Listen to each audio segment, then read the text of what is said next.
Hello, নমস্কার। চলে এলাম আরেকটি ব্লগ ভিডিও নিয়ে। আজকের ব্লগে আপনাদেরকে একদম প্রকৃতির মাঝে নিয়ে যাব। দেখুন কি সুন্দর সোনালি ধানে মাঠ ভরে গেছে। আমরা আসলে গেছিলাম, আমাদের ঢেঁড়স লাগিয়েছে, ঢেঁড়স বা ভিন্ডি। যারা দেখেননি বা যারা প্রাকৃতিক এই সমস্ত ভিডিও দেখতে ভালোবাসেন তারা দেখবেন, আর যাদের ভালো লাগবে না তারা স্কিপ করে যাবেন। যাই হোক, আমরা কিন্তু এই ধানের মধ্যে দিয়ে আমাদের ভেন্ডি বা ঢেঁড়স খেতে পৌঁছে গেলাম। এই দেখুন, দেখেছেন? এবার আপনাদেরকে দেখাবো কেমন ভেন্ডি বা ঢেঁড়স হয়েছে। কিছু বড় হয়েছে, কিছু ছোট আছে। ওই যে বাবু তুলছেন, আমার শ্বশুরমশাই। আর আমরা কিন্তু মায়ের সাথে এসেছি। এই দেখুন, আমি কিন্তু সাথে সাথে কটা ভেন্ডি তুলেই ফেললাম। গ্রাম বাংলায় থাকার কিন্তু এই একটা সুন্দর সুযোগ, আপনারা এরকম সুন্দর প্রাকৃতিক দৃশ্য দেখতে পারেন। যারা শহর বা মফস্বলে থাকেন, আমি মাঝে মধ্যেই এইরকম ভিডিও নিয়ে আসি বা ব্লগ নিয়ে আসি, যাতে যারা এইরকম গ্রাম্য পরিবেশ পছন্দ করেন তাদের জন্য। ব্যক্তিগতভাবে অনেকে অনুরোধও করেন, সেই জন্য সময় সুযোগ হলে এরকম ভিডিও মাঝে মধ্যে নিয়ে আসি। যাই হোক, আজ বড় বাচ্চাটাকে সাথে করে এনেছি। এখান থেকে কিন্তু আমরা আমাদের তিল লাগিয়েছে, সেই তিল খেতে যাব। তো ওখানে নর্মালি বাচ্চার সাথে যেভাবে কথা বলতে বলতে গেছিলাম, ওখানে আর ভয়েস চেঞ্জ করব না, কারণ প্রকৃতির একটা আলাদা মায়া আছে। যারা প্রকৃতিপ্রেমী, যারা প্রকৃতি ভালোবাসেন, যে সুন্দর পাখির আওয়াজ থেকে শুরু করে প্রকৃতির মাঝে গেলে একটা আলাদা শান্তি পাওয়া যায়। আমি চাই আপনারাও সেই অনুভূতিটা উপলব্ধি করুন। এদিকে আমার মাতাজিও কিন্তু ভেন্ডি তুলে ফেলেছে। আর এ কিন্তু একটু বলদ। ছেলেটা যেমন চালাক, ওকে কিছু বুঝিয়ে বলা লাগে না, ও এমনিতে অনেক কিছু বোঝে। আর এটা, এই যে ফুল থেকে যে ফল হয়, ভেন্ডির ফুল থেকে যে ফল হয়, এটা ও জানে না। বলছে ফুল থেকে তো ফল হয়, আর এটা তো সবজি। ভাবা যায় ও কোন জগতে থাকে, ভাবুন কেমন বুদ্ধির অভাব। যাই হোক, গল্পে গল্পে কিন্তু ঢেঁড়স তো বেশ সংগ্রহ করে ফেললাম।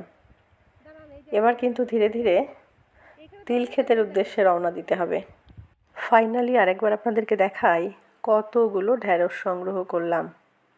একসাথে দেখুন কতগুলো তুলেছি, হাত পুরো ভর্তি হয়ে গেছে। এই দেখুন, দেখেছেন? এবার ফসল এমন একটা জিনিস, মনে হচ্ছে যেন তুলতেই থাকি।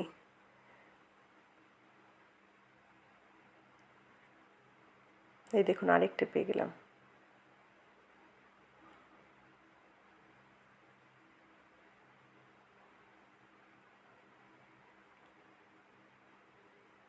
হাত থেকে পড়েও যাচ্ছে, তাও কিন্তু তোলা বন্ধ নেই। যাই হোক, এবার সরাসরি তিল খেতে যাওয়া যাক, তো চলুন। মেঠো পথ ধরে আর একটুখানি এগোলেই কিন্তু আমাদের তিল খেতে পৌঁছে যাব। একবার দেখুন ভিউটা, অসাধারণ ভিউ। এবার কিন্তু বাবুকে বললাম, আপনি একটু দেখান আপনি কতগুলো ভেন্ডি বা ঢেঁড়স তুলেছেন। এই যে দেখিয়ে দিল।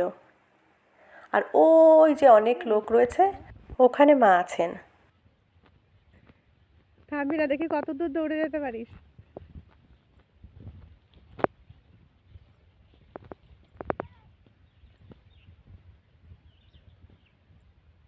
যত দূর চোখ যায় শুধু সোনালি ফসল।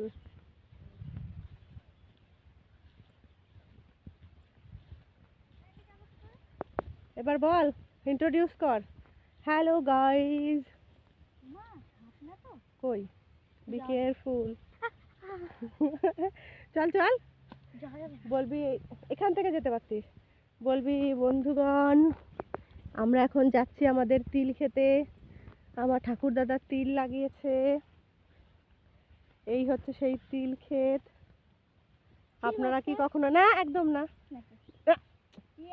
মৌমাছি তাকে হাত দিয়ে কামড় দেবে। বলবি যে আমরা, আপনারা কি কখনো তিল ফুল দেখেছেন? এই হচ্ছে তিল ফুল। এই দেখুন হাওয়ায় দুলছে, কি সুন্দর অসাধারণ লাগছে। তুলিস না, ফুল থেকে তো ফল হবে, ওই তিলের ফুল থেকে তিল হবে, বুঝেছো? না তুমি নষ্ট করবে কেন? আরে এত রয়েছে, একটাই না, একটা কোনো জিনিস অপচয় করতে নেই। এটা কি সুন্দর হাওয়ায় দুলছে। আমি দুলছি। তুমি পড়ে যাও না জানো? লজ্জাবতী গাছ? হ্যাঁ, ওই সত্যি মনে তো হচ্ছে। এবার অনেকদিন পর আমরা লজ্জাবতী গাছ দেখলাম। ছোটবেলায় আমরাও এরকম, হাট, লজ্জাবতী হলে তো গুটিয়ে যেত। গুটিয়ে গেছে। কিন্তু সমস্যাটা হচ্ছে এই যে এখানে ধান কাটা হয়েছে, সুন্দরভাবে সাজানো রয়েছে, দেখেছো? সমস্যাটা হচ্ছে এই মাঝে মাঝে মেঘ করে বৃষ্টি আসছে। এবার বৃষ্টি আসলেই তো এই ফসলগুলো সব নষ্ট হয়ে যাবে। এই যে মাঠে ধান কাটা পড়েছে, আর এখানে এই যে কাঁচা পাকা ধান, এগুলোও পেকে গেছে।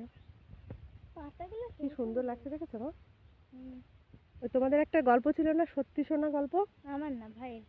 না, তোমার তো আগে ছিল, তুমি আগে পড়েছো না, ভাই তো এখন পড়ছে, তুমি তো আগে পড়েছো, তোমাদের সময় তো ছিল।